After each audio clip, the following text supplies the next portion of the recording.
बिस्मिल्लाहिर्रहमानिर्रहीम, अस्सलाम वालेकुम। Welcome back to my YouTube channel. आज हम लोग अपनी book introduction to statistical theory part 2 Sheikh Mohammad Chaudhry की बुक से chapter number 16 statistical inference hypothesis testing का टॉपिक पढ़ेंगे। Testing hypothesis about difference between two proportions. जैसा कि हम लोगों ने इससे पिछला टॉपिक पढ़ा था testing hypothesis about proportion.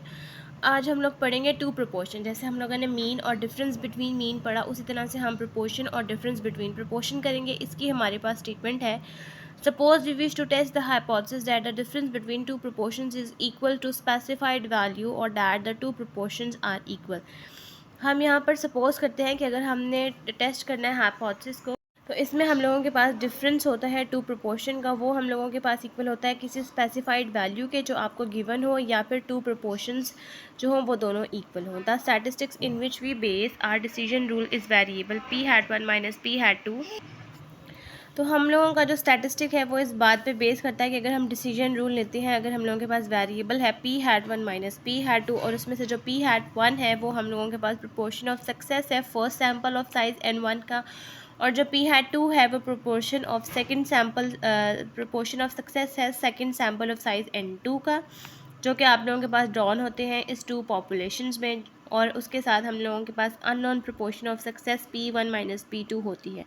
If sample are sufficiently large, अगर आपके पास जो सैम्पल है वो सफिशेंटली लार्ज यानी कि 30 से ग्रेटर होता है, the sampling distribution of difference P hat 1 minus p hat 2 is approximately normal.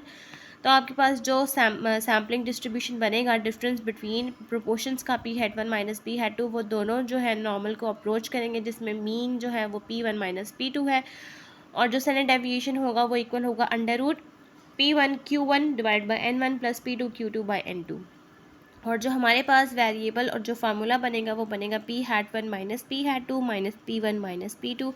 और ये जो p1 माइनस p2 है बेसिकली ये हम लोगों के पास होगा हाइपोथेसिस, जिसमें अगर कोई वैल्यू होगी तो आप वैल्यू पुट करेंगे, नहीं तो आपने यहाँ पर अगर ज़ीरो है तो आपने देन ज़ीरो पुट करना है। उसके बाद डिवाइड कर देंगे हम under root p1 q1 by n1 plus p2 q2 by n2 के साथ। अगर आपके पास नेक्स्ट केस है कि अगर आपके पास वेटेड मीन होते हैं टू ऑब्जर्व सैम्पल प्रोपोर्शंस का, देन आपने क्या करना है। वेटेड मीन का मतलब है, जैसा हम लोगों ने पहले वेटेड मीन में हम लोगों ने पूल्ड वेरिएंस पढ़ा था, उसी पूल्ड मीन और पूल्ड वेरिएंस पढ़ा था, उसी तरह से वेटेड मीन में हम यहाँ पर प्रोपोर्शन के अकॉर्डिंग पढ़ेंगे, तो उसमें पी सी आता है। पी सी हम लोगों के पास इक्वल होता है n1 p hat 1 plus n2 p hat 2 divide by n1 plus n2 combined mean की तरह। जिस तरह से कंबाइंड मीन होता है उसी तरह से कंबाइंड प्रोपोर्शन का same as it is formula है, बस जहाँ पर x बार 1 और x बार 2 आता है वहाँ पर p1 और p2 आ गया।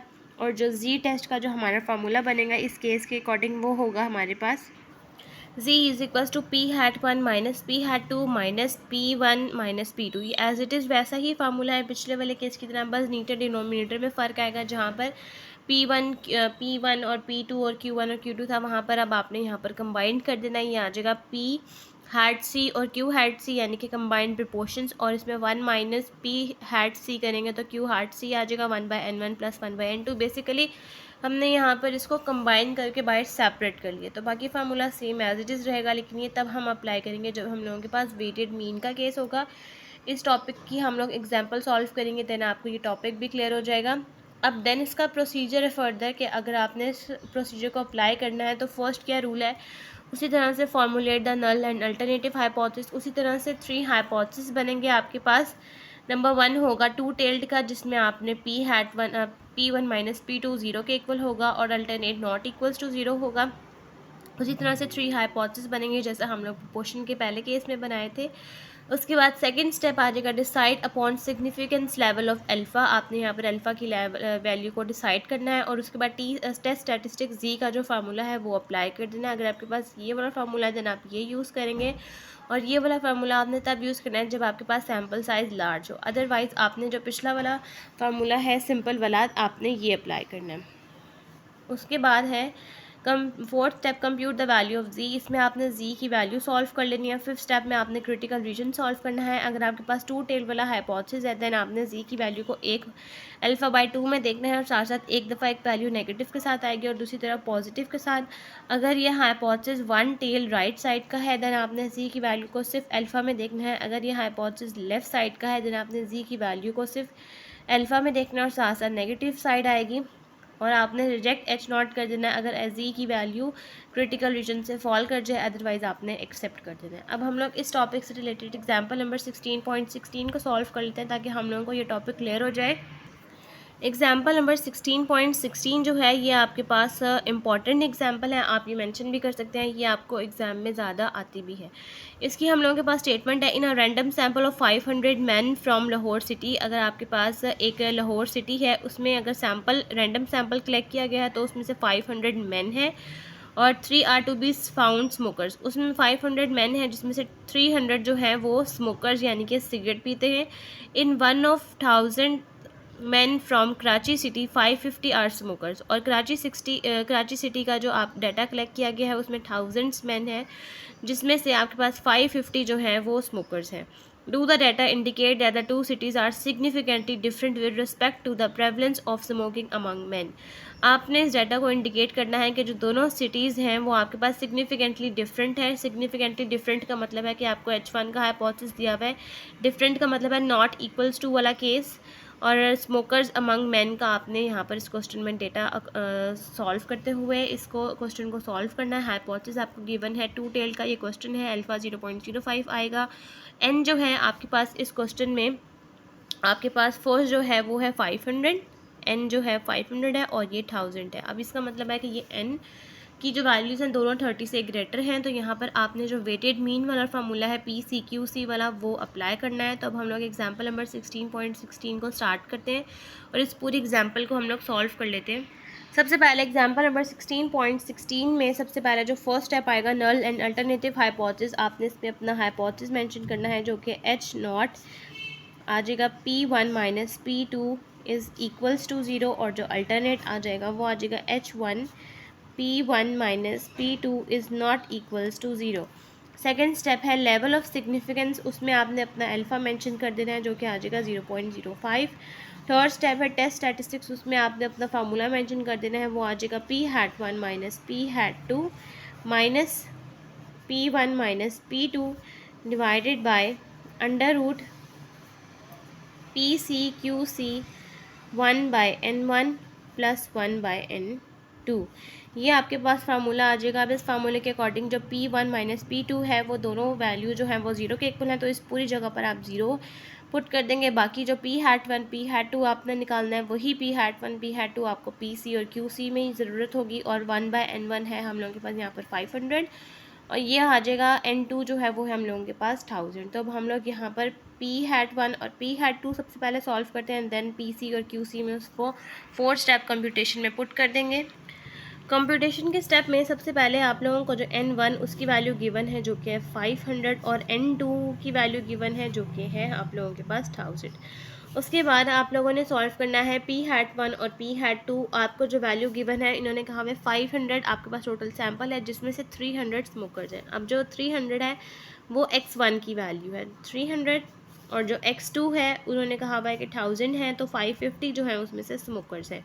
तो यहाँ से बायनॉमियल के केस को अप्लाई करते हुए बायनॉमियल में P hat1 और P hat2 का फार्मूला था हम लोगों के पास X1/N1, ये P सॉल्व करने के लिए X/N फार्मूला था, वही हम लोग यहाँ पर इस केस में अप्लाई करेंगे। 300 को हम डिवाइड कर देंगे 500 के साथ, देन हमारे पास आंसर आ जाएगा P hat1 का 0.60। देन उसी तरह से Q hat1 निकाल लेंगे तो वो आ जाएगा 1 माइनस 0.60 देन 0.40।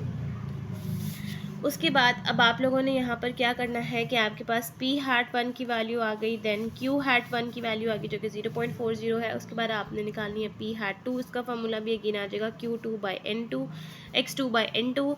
अब आपके पास जो X2 है उसकी वैल्यू है 550 और जो N2 है वो है आपके पास 1000। तो जब आप इसको डिवाइड करेंगे तो इसका आंसर आ जाएगा 0.55। 0.55 इसका आंसर आ गया। अब हम लोगों ने इसको पुट करना है P hat C में। P hat C का जो फार्मूला है वो है N1 P hat1 plus N2 P hat2 divided by N1 plus N2। अब इस फार्मूले में जब हम वैल्यू को पुट करेंगे तो हम लोगों के पास जो n1 है उसकी वैल्यू है हमारे पास 500 और p hat1 अभी वैल्यू हम लोगों ने सॉल्व किया वो है 0.60 और n1 जो है उसकी वैल्यू है n2 है उसकी वैल्यू है हम लोगों के पास 1000 और p hat2 की जो वैल्यू है वो है 0.55। उसके बाद जो n1 है हमारे पास वो आ जाएगा यहाँ पर 500 और जो n2 है वो हम लोगों के पास आ जाएगा 1000। अब 500 को 0.60 के साथ मल्टीप्लाई करवाएंगे, उसके बाद 1000 को 0.55 के साथ और डिवाइड कर देंगे 500 को 1000 के साथ। इन दोनों वैल्यू को ऐड करेंगे जो कि आ जाएगा 1500। तो जब हम 500 को 0.60 के साथ मल्टीप्लाई करवाएंगे तो हम लोगों के पास आंसर आ जाएगा 300 और यहाँ पर 1000 को जब 0.55 के साथ मल्टीप्लाई करवा देंगे तो आ जाएगा आंसर 550 और 500 plus 1000 that is 1500। 550 plus 300 that is 850 और 850 को हमने डिवाइड करना है 1500 के साथ। तो हमारे पास यहाँ p hat c का आंसर आ जाएगा 0.567।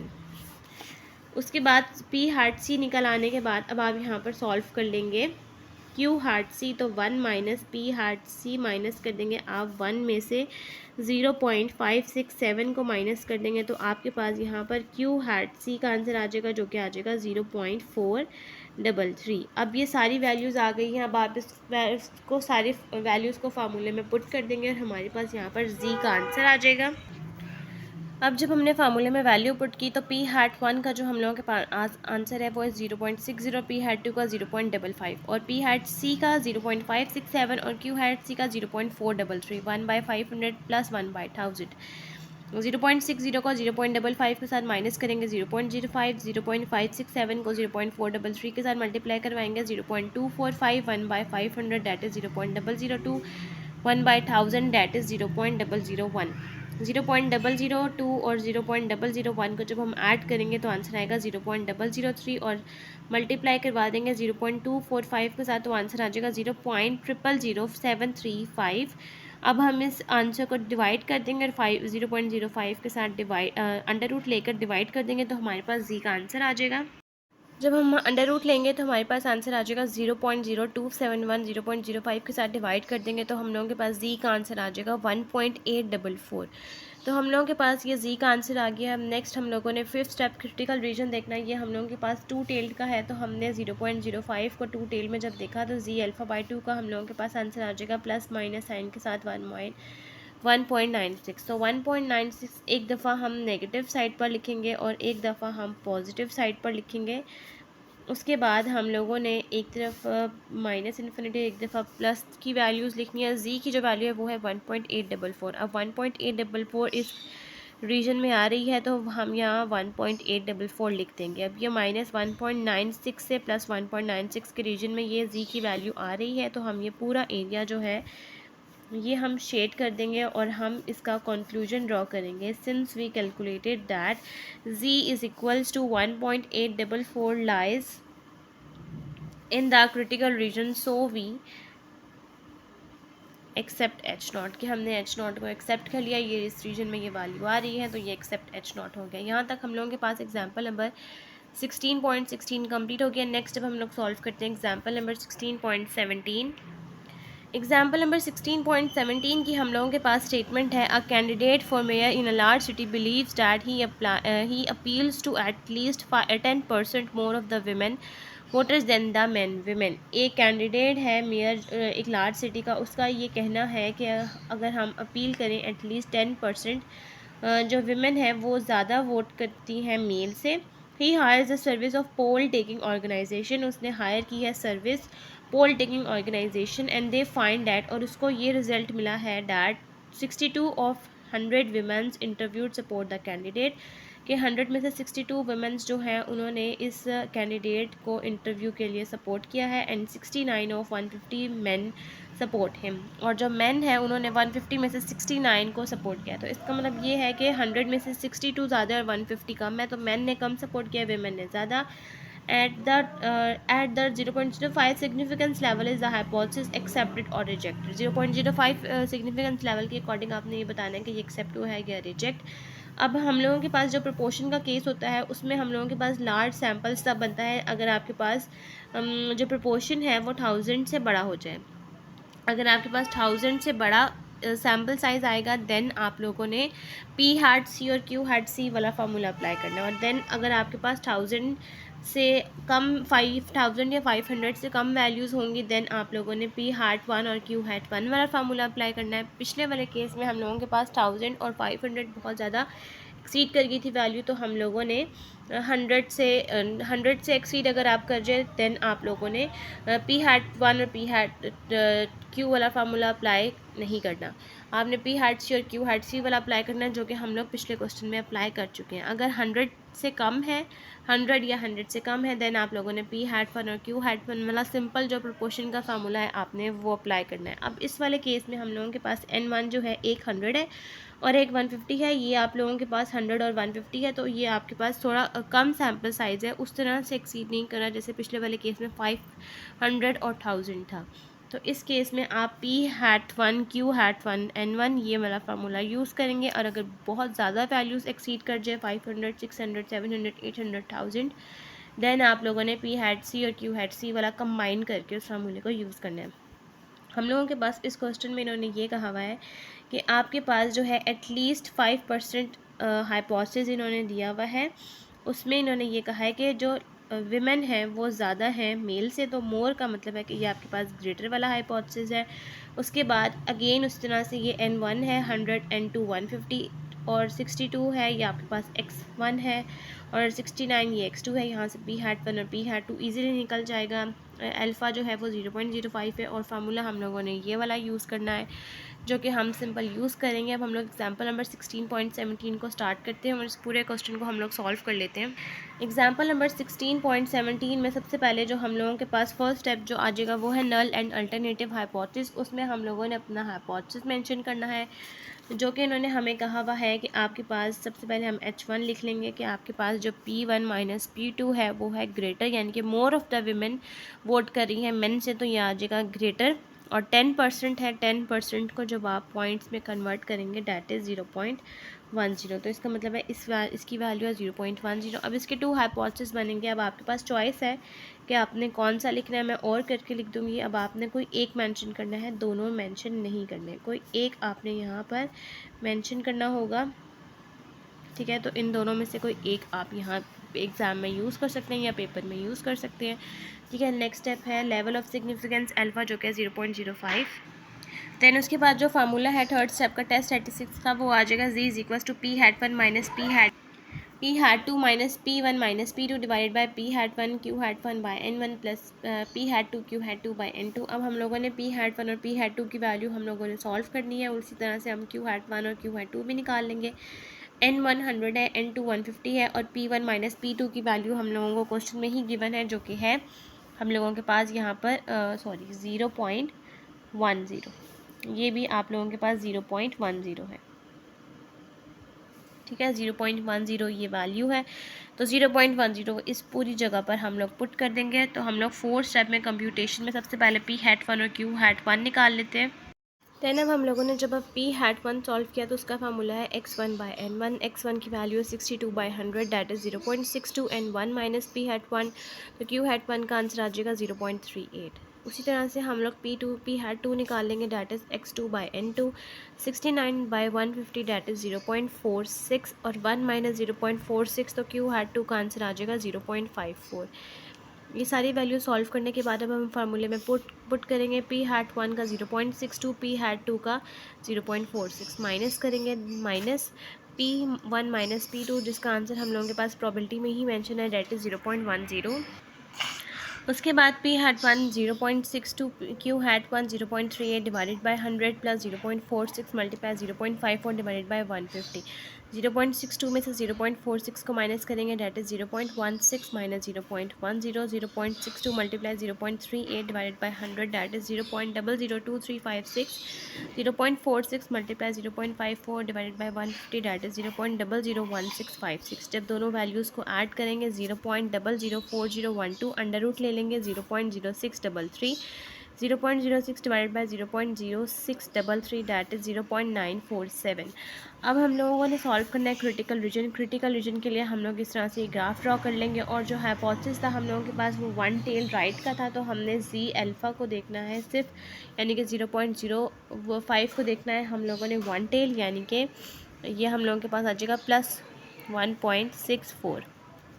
तो 1.64 सबसे पहले जो वैल्यू है वो हम यहाँ पर लिख देंगे 1.64, और जो z की वैल्यू है वो हम लोगों के पास पॉजिटिव की वैल्यू है वो आ जाएगी 0.947।